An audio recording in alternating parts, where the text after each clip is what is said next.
Let's be real for a second. Public speaking is terrifying for most people. Whether you're giving a presentation at work, speaking at a family event, or addressing a crowd online, the pressure to be perfect can be overwhelming. But here's the truth that nobody's talking about. Perfection is overrated. What really matters isn't how flawlessly you speak, but how effectively you communicate your ideas. That's where pragmatism comes in. In this video, I'm going to show you how to stop stressing over every little detail and instead focus on the one thing that truly matters: getting your message across. I'm talking about practical, real-world strategies that take the fear out of public speaking and replace it with confidence, clarity, and influence. So, if you're ready to ditch the traditional tips and tricks and dive into a no-nonsense, results-driven approach, stick around. This isn't just another public speaking tutorial, it's a game changer. Stay tuned. Number 1. The raw, unfiltered speech. Ever wonder why the most powerful speeches often aren't the ones that are polished to perfection? What if I told you that the key to truly connecting with an audience isn't flawless delivery or perfect phrasing? It's being raw, unfiltered, and real. I know what you're thinking, but aren't we supposed to be professional and smooth? Yes, trust me on this. Sometimes the messiness, the stumbles, the realness, that's exactly what makes you unforgettable. In fact, it could be the game changer you need in your next big speech. We've all been there, standing in front of a crowd, palms sweaty, nerves racing, desperately trying to remember our lines or avoid looking like we're losing our cool. And in that panic, we start to overthink everything, every word, every pause. We try to control every detail, afraid that if we slip up, the audience will lose respect or interest. Sound familiar? But what if the real secret to gripping your audience is exactly the opposite? What if, instead of fighting your nerves, you let them show just a little? Here's the thing, being perfectly polished is overrated. What makes people connect with you on a deeper level is vulnerability. Think about it. How many times have you seen someone make a mistake or fumble over words only to make them even more relatable and endearing? It's human. It's real. And that's what we crave in an age of oversharing on social media and highly curated lives. People don't want the polished version of you. They want the unfiltered, unedited truth. So next time you're giving a speech, why not lean into the imperfection? Acknowledge when you mess up, laugh it off, and keep going. You'll notice the audience won't just forgive you, they'll respect you even more for it. Let me share a quick story with you. A while back, I was asked to give a talk at a work event. Now, I had prepared everything, practiced every line, and rehearsed until I was sure I could give a speech without a single mistake. But when I got up there, I froze. My mind went blank. I stumbled over my words. I caught myself laughing awkwardly, and there was an uncomfortable silence. In that moment, I had a choice. Either beat myself up for the mistake or laugh it off and keep going. I chose the latter. I said, "Well, guess that's what happens when you try to memorize everything like a robot." And you know what? The audience laughed. And from that moment on, we were on the same page. They didn't just hear my words, they felt my authenticity. I walked away feeling like I'd made a real connection, not just delivered a presentation. Here's the emotional part. By embracing the raw, unfiltered version of yourself, you give others permission to do the same. This is about reclaiming your space and your dignity, knowing that your value doesn't come from being perfect, but from being human. You're not just speaking to deliver information, you're speaking to make a connection, to be seen and heard for who you truly are. So the next time you step in front of an audience, remember, it's okay to be a little messy. You don't have to prove anything. Your authenticity speaks louder than any perfectly rehearsed line. And here's the final thought I want to leave you with. Your rawness is your strength. Don't hide behind the mask of perfection. Let your real, unfiltered self shine. That's where your power lies. That's how you reclaim your peace, your presence, and your impact. So, go ahead, be real, be raw, and watch the world respond. Number 2. Shock therapy for the crowd.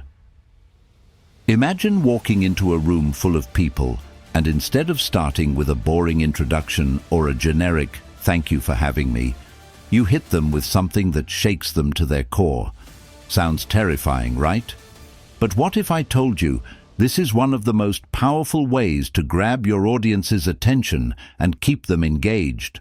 Trust me, this isn't about being outrageous for the sake of it. It's about using shock therapy to snap people out of their autopilot mode. Now, I know what you're thinking, but won't that turn people off? Yes, trust me on this, it's a risk, but it's one worth taking if you want to stand out and leave a lasting impression. We've all been there, sitting in an audience, zoning out during another speech that feels like the same recycled content we've heard 100 times before. The speaker is going through the motions. We're politely nodding along, but deep down, we're already thinking about what to have for dinner.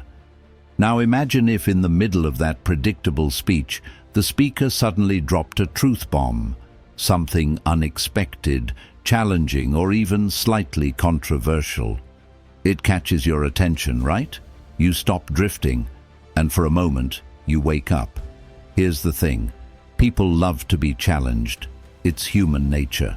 When you start with a bold, unexpected statement, you immediately create tension, and tension creates engagement. You don't have to go overboard and shock the room with something inappropriate, but you can throw a curveball.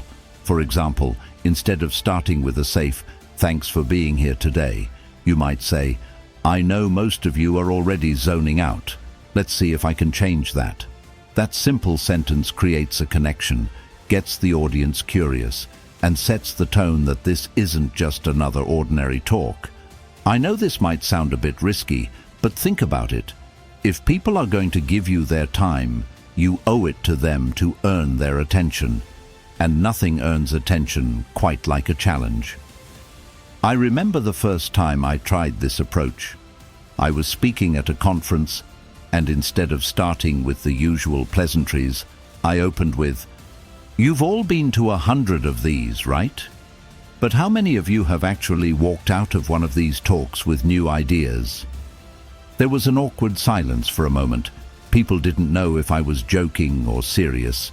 But then, one by one, heads started nodding, and I could see people really engaging. They were no longer passive listeners. They were thinking. The room shifted, and suddenly I had their full attention. I wasn't just talking to them anymore. I was having a conversation with them, and that's a whole new level of connection. What's the emotional payoff here? Well, for starters, you're giving your audience an experience, not just information. This kind of engagement feels empowering for both you and them. When you shake things up like this, you're asserting your presence, reclaiming control of the room, and making sure people don't just listen to your words, they feel them. It's about creating that spark of curiosity where your audience can't help but lean in and ask, "Okay, where is this going?" You're not asking for their attention, you're demanding it, and that's the kind of respect we all want in any conversation. So, next time you step onto that stage, remember this. Your words can either fade into the background or they can explode into the room. Don't be afraid to shake things up, to make people stop and think, to challenge them right off the bat. Your voice has power. Use it. Your space, your peace, and your dignity aren't just about you. They're about how you make others feel in the moment. So go ahead, shock them. Show them something they've never seen before, and in doing so, you'll leave them not just remembering you, but respecting you. Number 3, the anti-presentation. Let's get one thing straight. Presentations are boring. I know. Your boss or your teacher says you've got to do a great presentation, and your mind instantly jumps to PowerPoint slides, bullet points, and making sure your font is just right. But here's the truth. It doesn't have to be that way. What if I told you that the key to a great presentation isn't more preparation, but less? Yes, trust me on this. You don't need all those slides, transitions, or scripted lines. The anti-presentation is about breaking all the rules and giving your audience something they'll actually remember. You know the type, the presentations where you sit back, check your phone, and pray for it to end. We've all been there, right? It's the same predictable formula every time. Someone stands in front of a screen, reads from slides, and hopes that somehow the information sticks. But here's the problem. No one really engages with that kind of presentation. No one remembers the details, and if anything, it just becomes a race to get to the end. So, what if the secret to being unforgettable is turning everything upside down? What if, instead of hiding behind slides, you throw them out entirely? Here's the twist. No slides, no visuals, just you, talking to your audience like a real human. Think about it. When was the last time you had a genuinely engaging conversation with someone and they pulled out a bunch of slides to explain themselves? Exactly. People connect through real conversations, not through text-heavy slides or fancy graphs. The anti-presentation is all about embracing that human connection. You're not a lecturer or a robot reading off a script. You're a person talking to other people. It's simple but effective, and honestly, it's a little bit scary at first. The idea of ditching slides and relying purely on your own words can feel like stepping into the unknown, but trust me, it works. I remember a time when I had to give a presentation at a conference. Everyone was expecting the usual, slides with bullet points, charts, and the usual spiel. But I decided to go rogue. I showed up with nothing but a notebook, and I told the audience, "I'm not going to bore you with slides. Let's just talk." I could see some people's eyes widen like, "What is this guy doing?" But as I started speaking, I noticed the room shift. People stopped checking their phones. They leaned in. We had a conversation. The lack of structure made the moment feel more personal, more engaging, and ultimately more memorable. By the end of it, I wasn't just a speaker. They saw me as a peer, someone they could relate to. The emotional payoff here is massive. You don't have to over-explain, over-prepare, or play it safe. You can be vulnerable, authentic, and real. When you step away from the rigid structure of traditional presentations, you're reclaiming control, not just over your message, but over how you connect with others. No more hiding behind the screen. This is about owning the room with your presence, not with pretty slides. It's about reclaiming your space, your peace, and your dignity. You're not asking for attention, you're commanding it. So here's your challenge. The next time you have to present, try the anti-presentation. Skip the slides, embrace the uncertainty, and just talk. Be human. Engage. Watch how it feels when you take control and give your audience a truly unique experience. Because in the end, it's not about the slides. It's about your message, your confidence, and your ability to connect. Your space, your peace, and your dignity, they're all right there, in that moment, waiting for you to grab them. Number 4, feedback, not applause. Let's face it, we all love applause. Who doesn't want to hear the crowd cheer for their efforts? It's satisfying, it's affirming, and it feels like validation for all that hard work. But here's the thing, applause doesn't always help us grow. In fact, it can be a bit of a trap. Now you might be thinking, wait, what? Aren't we supposed to want people to like what we do? Yes, absolutely. But what if I told you that the real magic lies in something a lot more uncomfortable? Feedback. We've all been there, doing our best, giving our all, and getting that round of applause. It feels nice in the moment, but does it really tell us what we need to improve? Does it help us level up? Often, applause is just surface-level recognition. It doesn't push us to be better or challenge us to reflect on what we could do differently. Now, I know it sounds counterintuitive, but trust me on this. Feedback is the real secret to growth. Feedback, not applause, is what sharpens you, challenges you, and drives you to become the best version of yourself. Think about it. When was the last time someone gave you genuine constructive feedback that made you better? Probably not after a round of applause. But when you're open to feedback, you're opening the door to real transformation. Feedback isn't about making you feel bad. It's about offering you a roadmap for improvement.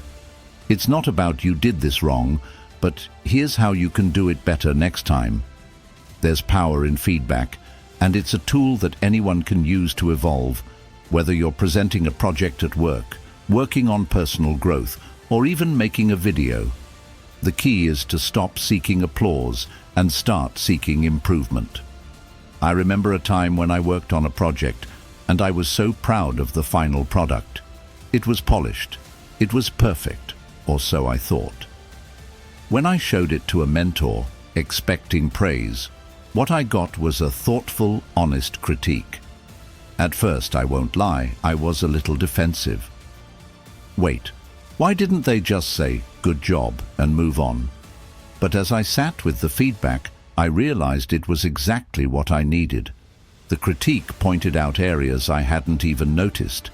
That feedback became the blueprint for my next project, and trust me, the next one was better because of it.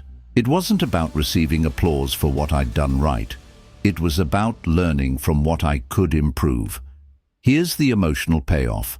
When you start embracing feedback over applause, you stop being afraid of criticism. You stop over-explaining yourself or backing down when someone challenges your work. You start to grow. This isn't about being perfect. It's about being better each time you show up. And let's be real, that's empowering. The satisfaction from feedback isn't immediate, like applause, but when you reflect on it and put it into action, it will help you become the kind of person who seeks growth, not praise. So next time you're out there, whether it's giving a presentation, sharing your work, or simply trying something new, don't chase the applause. Instead, ask for feedback. Invite people to be honest, even if it stings a little. Because, in the end, feedback is what sets you on the path to true mastery. And in doing so, you'll reclaim your space, your peace, and your dignity. Not by clinging to applause, but by growing through the feedback. Number 5. Public speaking as a mind game. Public speaking is often seen as one of the most nerve-wracking experiences. We've all been there, standing in front of a crowd, palms sweating, heart racing, and that little voice in your head telling you you're about to embarrass yourself. But what if I told you that public speaking isn't just about your words, your body language, or even the topic at hand? What if it's actually a mind game, a psychological battle where your inner thoughts can make or break your performance? Yes, trust me on this one. The way you think about public speaking can completely change how you perform. You know the type, the ones who look calm and collected while speaking, their confidence radiating through the room like they were born with a microphone in hand. But here's the kicker. They don't have any magical skill. They just know how to play the mind game. Most of us, on the other hand, fall victim to nerves and overthinking. What if I mess up? What if they don't like what I say? What if I forget my lines? Sound familiar? We all experience those doubts and fears, and it's totally normal. The issue arises when we let these thoughts control us. That's where the mind game comes into play. Here's the twist.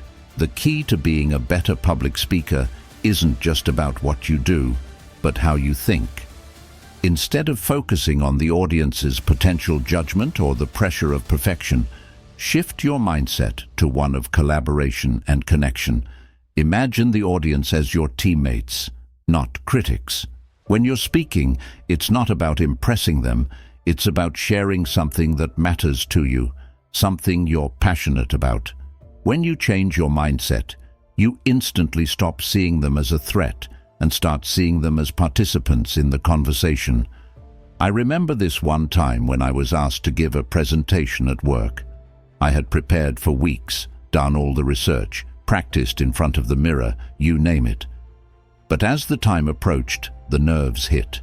My mind was flooded with negative thoughts. What if they think I'm boring? What if I get something wrong? But instead of letting those thoughts overwhelm me, I took a moment, breathed deeply, and reminded myself, this wasn't about me being perfect. It was about sharing something valuable. The shift in my perspective was immediate. The nerves didn't disappear entirely, but they became less daunting. I focused on the message, not the mistakes. And you know what? The presentation went great. People connected with the content because I was genuinely present in the moment. This is where the real magic happens. When you see public speaking as a mind game, you regain control. You stop over-explaining, second-guessing, or trying to be someone you're not. Instead, you become more authentic, more grounded, and yes, more confident. You begin to realize that making mistakes is part of the journey, and that the audience isn't there to catch you out. They're there to hear what you have to say. That's where the power lies. So the next time you step in front of a crowd, remember this. Public speaking is a mind game, and the first step to winning is taking control of your thoughts.